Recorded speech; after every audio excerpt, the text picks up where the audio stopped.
Bonjour, cette semaine, j'aimerais ça qu'on prenne 2 minutes pour réfléchir. On a entendu parler beaucoup dans les dernières semaines, entre autres dans les médias, des accidents à motoneige. C'est sûr que pour nous, à la Fédération, tout accident est un accident de trop, c'est clair et net, mais aussi, il faut pondérer les choses.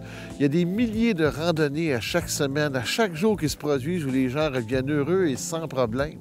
Vous savez, les accidents à motoneige en hiver, on a souvent sur la route presque le même montant pour tout un hiver à motoneige, on l'a sur la route.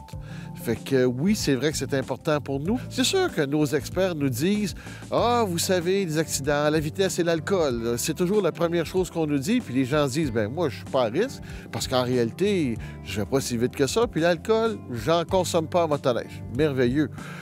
C'est sûr que les experts en accident de travail vont vous dire au contraire, c'est un moment d'inattention.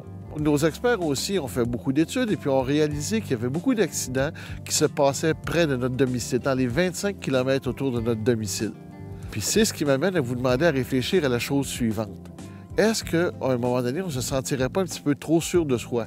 Vous savez, nos fabricants, avec les années, nous ont développé des motoneiges de plus en plus fiables, avec des tenues de route de meilleures, exceptionnelles. Le véhicule est aujourd'hui dessiné pour être capable de faire beaucoup plus que ce qu'on lui demande vraiment. Donc, ça donne un faux sentiment de sécurité. Prenez donc 2 minutes pour vous rappeler une chose.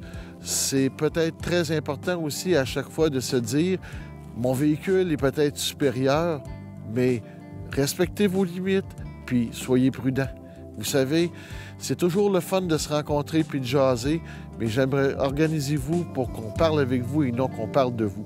Bonne semaine.